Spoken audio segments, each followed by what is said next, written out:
نحمده ونستعينه ونستغفره ونعوذ بالله من شرور أنفسنا ومن سيئات أعمالنا من يهده الله فلا مضل له ومن يضلل فلا هادي له وأشهد أن لا إله إلا الله وحده لا شريك له وأشهد أن محمدا عبده ورسوله يا أيها الذين آمنوا اتقوا الله حق تقاته ولا تموتن إلا وأنتم مسلمون يا أيها الناس اتقوا ربكم الذي خلقكم من نفس واحدة وخلق منها زوجها وبث منهما رجالا كثيرا ونساء واتقوا الله الذي تساءلون به والأرحام إن الله كان عليكم رقيبا يا أيها الذين آمنوا اتقوا الله وقولوا قولا سديدا يصلح لكم أعمالكم ويغفر لكم ذنوبكم ومن يطع الله ورسوله فقد فاز فوزا عظيما أما بعد فإن خير الحديث كتاب الله وخير الهدي هدي محمد صلى الله عليه وسلم وشر الأمور محدثاتها وكل محدثة بدعة وَكُلَّ بِدْعَةٍ ضَلَالَةٍ وَكُلَّ ضَلَالَةٍ فِي النَّارِ۔ بزرگوں، نوجوان ساتھیوں، ابھی جو خطبہ آپ کے سامنے پڑھا گیا ہے، حدیثوں میں اس خطبے کا نام ہے خطبۃ الحاجہ۔ رسول اکرم صلی اللہ علیہ وسلم کا طریقہ تھا، جب بھی وعظ و نصیحت کی مجلس میں تشریف فرما ہوتے تھے تو سب سے پہلے یہ خطبہ پڑھتے تھے اور اس کے بعد حالات کے مناسبت سے آپ کا بیان ہوتا تھا۔ اسی طریقے سے عیدین کے موقع پر بھی آپ کا طریقہ تھا کہ پہلے آپ یہ خطبہ پڑھتے تھے، پھر اس کے بعد عیدین کے احکام و مسائل بیان کیا کرتے تھے۔ اسی طریقے سے جمعہ کے دن بھی آپ کا دستور تھا کہ پہلے آپ یہ خطبہ پڑھتے تھے اور پھر اس کے بعد حالات حاضرہ پر آپ کا سیر حاصل خطاب ہوا کرتا تھا۔ اور اسی طریقے سے نکاح کی مجلس میں اللہ کے نبی صلی اللہ علیہ وسلم کا طریقہ تھا کہ پہلے آپ یہ خطبہ پڑھتے تھے اور پھر اس کے بعد ایجاب و قبول کی باری آتی تھی۔ یہی وجہ ہے کہ آج بھی پوری دنیا میں جہاں کہیں نکاح کی تقریب منعقد ہوتی ہے، قاضی صاحب کی زبانی کہیں کھڑا ہو کر، کہیں بیٹھ کر، کہیں آہستہ سے، کہیں زور سے یہ خطبہ ضرور پڑھا اور سنا جاتا ہے۔ بے فکر رہیے گا، لمبی چوڑی تقریر نہیں ہوگی، جو خطبہ عربی میں آپ کے سامنے پڑھا گیا ہے صرف اس کا مفہوم آپ کے سامنے رکھا جائے گا۔ اس خطبہ میں رسول اکرم صلی اللہ علیہ وسلم نے کیا بیان کیا ہے، اگر اس خطبے کو اپنا دستور و منشور متعین کر لے تو یقیناً ہماری زندگی کی کامیابی کی ضمانت دی جا سکتی ہے۔ اس خطبے میں سب سے پہلے اللہ کی تعریف کی گئی ہے، اللہ سے مدد مانگی گئی ہے، اللہ سے مغفرت کا اور معافی کا سوال کیا گیا ہے، اعمال کی خرابی سے اور نفس کی شرارت سے اللہ کی پناہ چاہی گئی ہے۔ پھر اس حقیقت کا اظہار کیا گیا ہے کہ اللہ جسے ہدایت دینا چاہے دنیا کی کوئی طاقت اسے گمراہ نہیں کر سکتی ہے، اور اگر کسی بدنصیب انسان کے لیے اللہ ہی نے ہدایت کا دروازہ بند کر دیا ہو تو دنیا کے سارے مبلغین اور مصلحین مل کر بھی اس کی اصلاح نہیں کر سکتے۔ اس کے بعد اس کلمے کا اظہار ہے کہ جس کے اقرار کرنے کے نتیجے میں ایک غیر مسلم بھی مسلمان بن جاتا ہے، وہ کلمہ ہے اشہد اللہ الہ الا اللہ وحدہ لا شریک لہ واشہد ان محمدا عبدہ ورسولہ۔ میں گواہی دیتا ہوں کہ اللہ کی سوا عبادت کے لائق کوئی نہیں ہے، وہ اکیلا و تنہا، اس کا کوئی شریک نہیں ہے، اور میں گواہی دیتا ہوں کہ محمد صلی اللہ علیہ وسلم اللہ کے بندے اور اس کے رسول ہیں۔ اس کے بعد قرآن مقدس کی مختلف 3 جگہوں سے 4 آیات کریمہ پڑھی جاتی ہے۔ سب سے پہلے سورہ آل عمران کی ایک آیت کریمہ پڑھی گئی ہے جس میں اللہ تبارک و تعالیٰ نے ایمان کے دعویداروں کو مخاطب کرتے ہوئے اللہ سے اتنا ڈرنے کا حکم دیا ہے جتنا اللہ سے ڈرنے کا حق ہے، اور کوئی انسان اللہ سے ڈرنے کا حق اس وقت تک ادا نہیں کر سکتا ہے جب تک کہ اس کی پوری زندگی اسلام کے سانچے میں ڈھلی ہوئی نہ ہو۔ اس مناسبت سے کہا گیا وَلَا تَمُوتُنَّ إِلَّا وَأَنْتُمْ مُسْلِمُونَ، یاد رکھنا جب کبھی اور جہاں کہیں تمہاری موت واقع ہو تو مسلمان ہونے کی حالت میں موت واقع ہو۔ دوسری آیت کریمہ پڑھی کہ جو سورہ نساء کی پہلی آیت ہے، جس میں اللہ تبارک و تعالیٰ نے دنیا کے سارے انسانوں کو خطاب کرتے ہوئے اللہ سے ڈرنے کا حکم دیا ہے، اور ساتھ ساتھ اس رشتہ داری کو یاد دلایا ہے کہ انسان دنیا میں آیا کیسے۔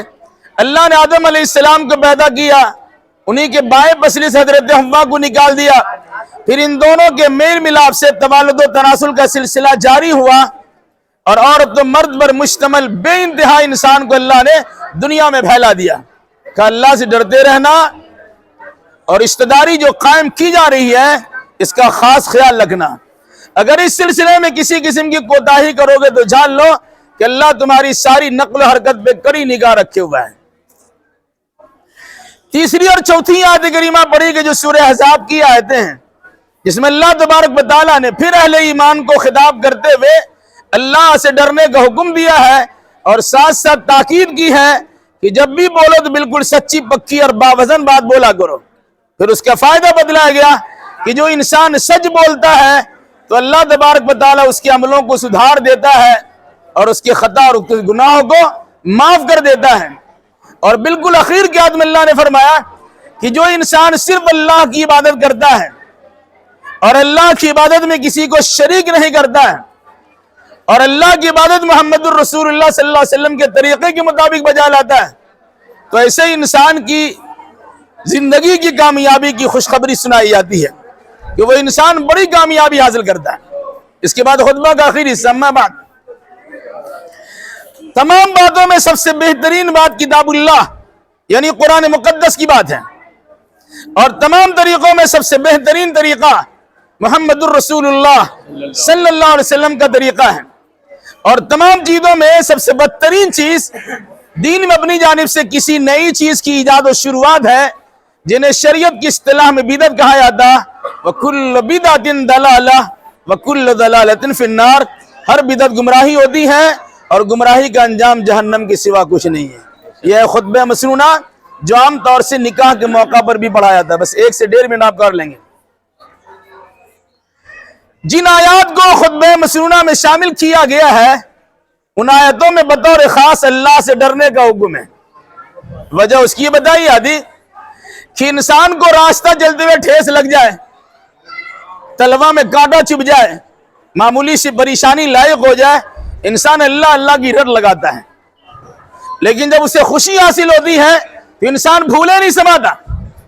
اسے یاد دلایا گیا ہے کہ اپنی خوشی کے خاطر شریعت اسلامیہ کی دھجی نہ اڑانا، بلکہ خوشی کا معاملہ ہو یا غمی کا اللہ سے ڈر کر انجام دینے کی کوشش کرنا۔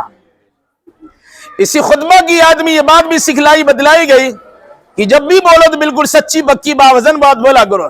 آپ سنتے ہیں دلہا سے پوچھا جاتا ہے فلاں بچی کا نکاح فلاں کی وکالت میں، فلاں فلاں کی شہادت و گواہی میں اتنے مہر کے بعد آپ سے کیا تھا، آپ نے قبول کیا؟ لڑکا کہتا ہے میں نے قبول کیا۔ قرآن کہتا ہے تم کیا کہہ رہے ہو ذرا سوچ سمجھ کے کہو گے۔ جب تم کہو گے میں نے قبول کیا تو اس کی کچھ ذمہ داریاں ہوں گی۔ ذمہ داری کیا ہے؟ جو کھاؤ گے وہی کھلانا ہوگا، جو پہنتے اسی اسٹینڈرڈ کو پہنانا ہوگا، جہاں رہتے ہو اپنی سہولت کے مطابق وہی رکھنا پڑے گا، اس کے دکھ درد میں تم کو شامل ہونا ہوگا، اس کی خوشی بھی تمہاری شرکت لازم و ضروری ہے۔ ان ساری باتوں کو ماننے کے لیے تیار ہو تو مجمع میں سینہ ٹھوک کے کہو کہ میں نے قبول کیا ہے۔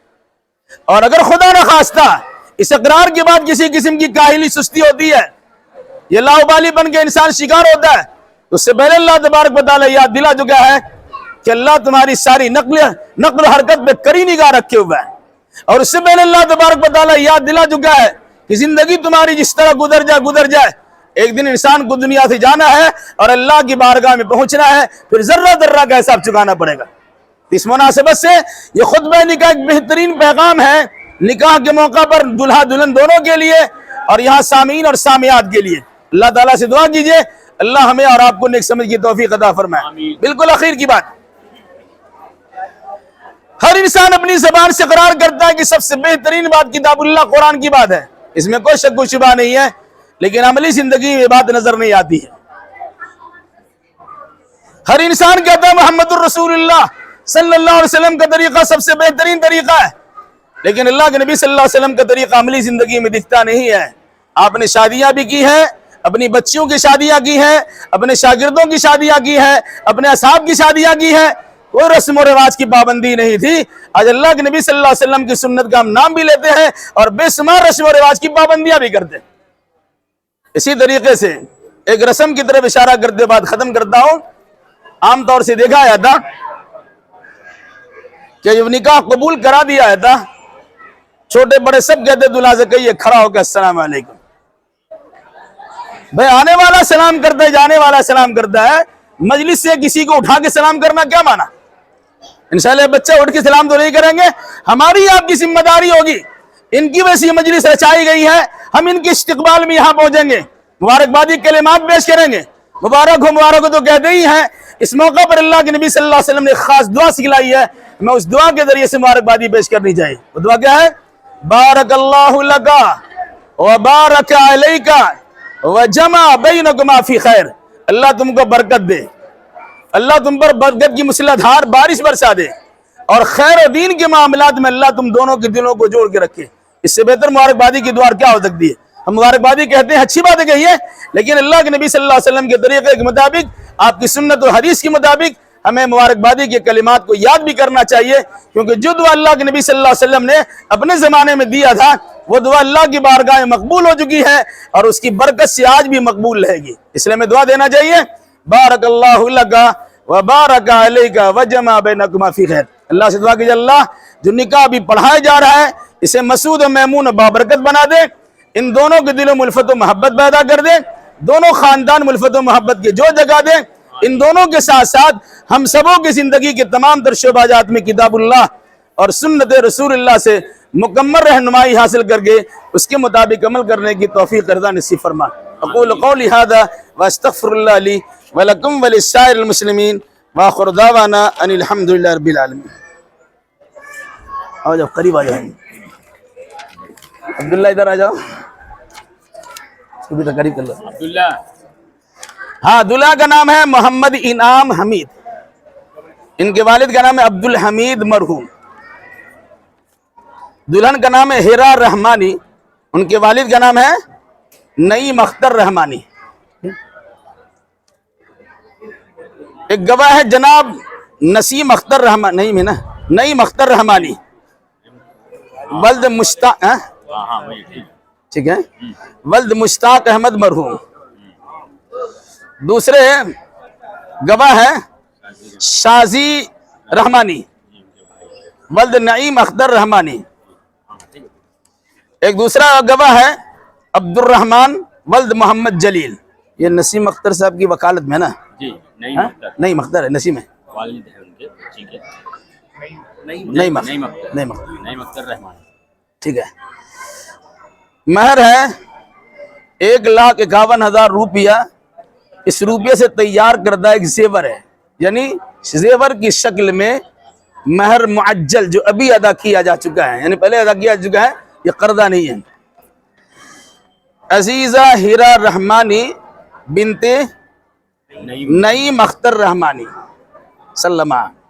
جناب نعیم اختر رحمانی صاحب کی ولایت و وکالت میں اور جناب شادی رحمانی اور جناب عبد الرحمن صاحبان کی شہادت و گواہی میں حاضرین مجلس کے سامنے 1,51,000 روپیے سے تیار کردہ زیور کے عوض میں، بطور مہر زیور کے عوض میں، میں نے آپ کو آپ کی زوجیت میں ہیرا رحمانی کو دیا. کیا آپ نے قبول کیا؟ کوئی سنا نہیں؟ جی میں نے قبول کیا. کیا آپ نے قبول کیا؟ کیا آپ نے قبول کیا؟ جی میں نے قبول کیا. ہاتھ بڑھائیے. بارک اللہ لکا وبارک علیکا وجمع بینکما فی خیر. آمین کہہ دیجئے. اللہ برکت دے، برکت کی مسلسل بارش برسائے، اور خیر اور دین کے معاملات میں آپ دونوں کے دلوں کو جوڑ کے رکھے. آمین.